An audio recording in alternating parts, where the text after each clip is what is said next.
All right, we're going to start talking about how we can adjust and change our sketches and models. So I'm starting from a fresh new document. I'm always going to create a new component, and I'm going to choose standard. For this, I am just you're going to adjust your Carpenter square. Okay, so I'm gonna shortcut here since you guys already should have created your Carpenter square, and I'm gonna say let's say we go 6 by 8, and then I'm gonna create another one that is just like that. So I've got a couple built-in parameters. So remember that we can dimension a line. That one's already dimensioned to 8, but I can also dimension the distances between two lines. Let's say I want that one 2, and I want that one 2.5 maybe. Okay. So here's a new skill. So that was a lot faster than creating the other way. The reason we did it is to learn and understand constraints. I can also modify. Right? So here are all of the different ways that I can modify. And with any operation, there's also often a shortcut. So trim is something that you do often. So T is the shortcut. So I can just hit my trim. I can hit the scissors at the top, or I can press the letter T. So I can trim all of these lines, right? And there I've got really close to a Carpenter square. Now, of course, I need some circles. I'm going to do watch this, here. I'm going to dimension this one. I'm going to say it's going to be 1/2 inch. Okay, and here I want that equal to that. So now if I change this one, they will both change. Okay, they're locked in position. Now it's all blue. A lot of times we want to be able to move around our or our different shapes, but you can see my holes don't go with it, and that's not necessarily a great thing. So I need to make sure that I've dimensioned from here to there. Okay. Now here's your first little trick. So there are some values that may change. If you decide as you're designing that they should change. So I can not only type a number, but I can say I want this value, which is dimension number 4, and I can say I want that right in the middle, which is divided by 2. Okay? And I can do that same thing for here, right? So instead of saying the same thing, I can say, well, I always want that circle directly above, so it's going to be the same number. So now if this changes, always dead center. Okay. So we're not quite done. Let's dimension from here to here. And let's say we can start to get pretty fancy, and we can kind of create some functions, math stuff here.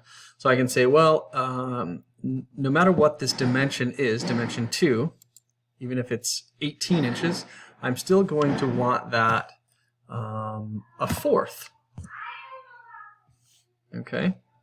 So I also want that same distance from here to here to be a function of that, right? So here, oops, divided by 4, right? But now I need it multiplied by, because I don't want it to be the same as the other one. I'm going to multiply that times 3. Let's see, did I do that right? There we go. So now it's 3/4 the distance. I can always go back and adjust that. I say, oh, well, I actually wanted it only twice the distance, right? So, all right, I'm going to finish my sketch just for a moment.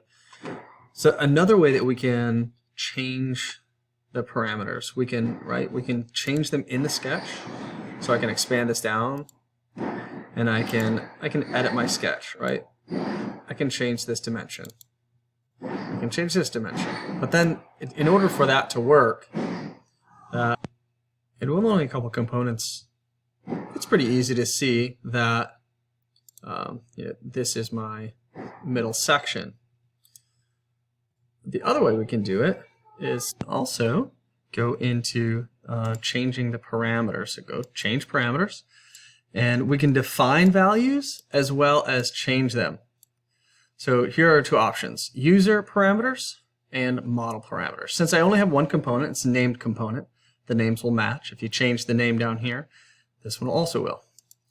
And I only have one sketch. It's called sketch 1, sketch 1. Within sketch 1, I have all of these dimensions, and you can see here where I've already started to create my little formulas. So if I've already created a design, I can go back and say, oh, well, dimension 1, I think that was how long it was. Maybe I don't want 8 inches. That's not working with my design. I can change that to 10, and it changes. Dimension 2, I can change that to 12. Okay, and notice because I based the distances off this value of D2, right? Those changed accordingly. If I would have just typed in a number, my circles would have ended up way down in the bottom. All right, so this idea is called parametric modeling. Parametric modeling. Now, with experience, you will be able to get better and better with knowing some of the dimensions that you're going to use. And when we're doing that, the most common ones are thickness, length, width, and height. So I can start to define some of these values that I'm going to use. Okay, and let's change the parameters now, but this time I'm going to do it ahead of time. Okay, so I'm going to say I want my, I'm going to call this length the top of my Carpenter square. I'm going to call it square length.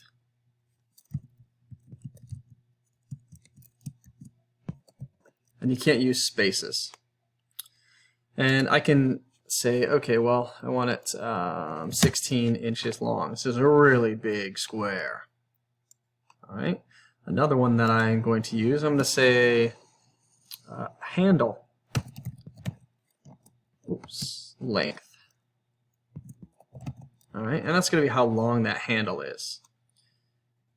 Maybe I really want it really short so it can fit in my pocket or something. All right, so there's a couple, and then let's do thickness. But let's call it material thickness. And if we laser cut it, it's going to be 0.25 inches. And we can change value to inches, millimeters, whatever it is. And we can even have unit list. And we'll eventually get to that, but not quite. All right, so now I've got 3 user-defined or user parameters, right? So remember, that's change parameters. And here they are. So now when I start designing, let me go back to my sketch, right-click and edit. I typed in the number 8. So that's the value that I gave that line. I can change that now to, this is my square length. So I just typed the letter L. So it could be, you can start with S, square, you can start to type it. Or if you don't remember what it's called, be like, was it square length? So now it's going to be, think about it, how long is it going to be? Huge! All right. Now, this I can define again as the handle length, or I could get more parametric, meaning it change with it. This will change based on another value.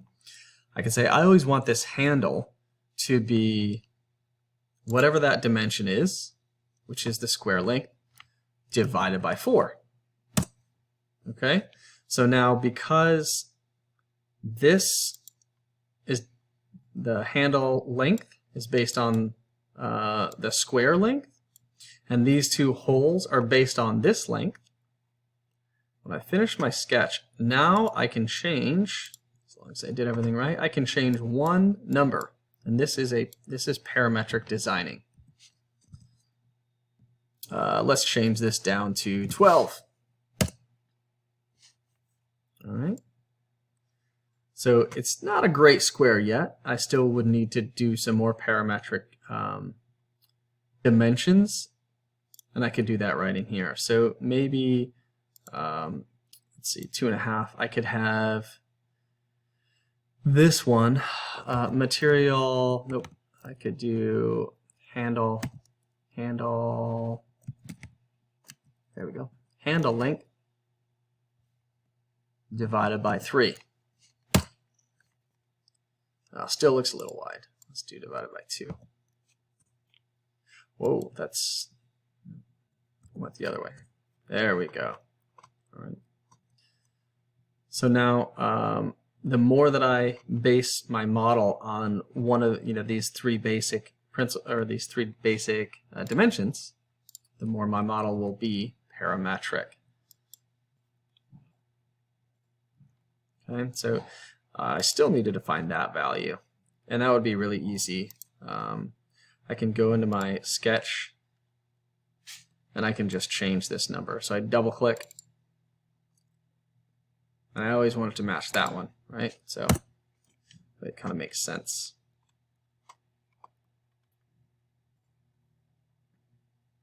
All right, so now I have a parametric shape. I can change one dimension, and my whole model changes. Obviously that looks funny, but you get the point. So what I want you to do is create a fully parametric Carpenter square. So that way your handle will all change, and your model, the whole thing will change based on changing 1 or 2 dimensions. This is a big new wave in terms of engineering design and designing, because it's a huge time saver. If you learn this skill early on, it makes designing something and making changes really, really easy and fast. And in the world of manufacturing, designing, etc., time is huge.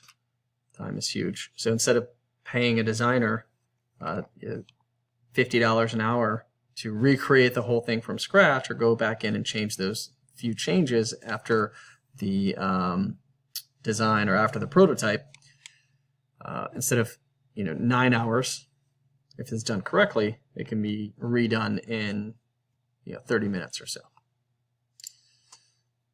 All right, when you make those changes and it's parametric, go ahead and email me back that file. Once again, you're going to go File, Export, and you're going to save it as last name, first name,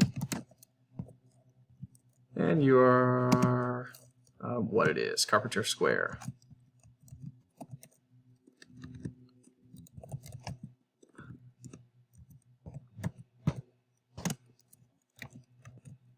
All right, and then export it and email that to me.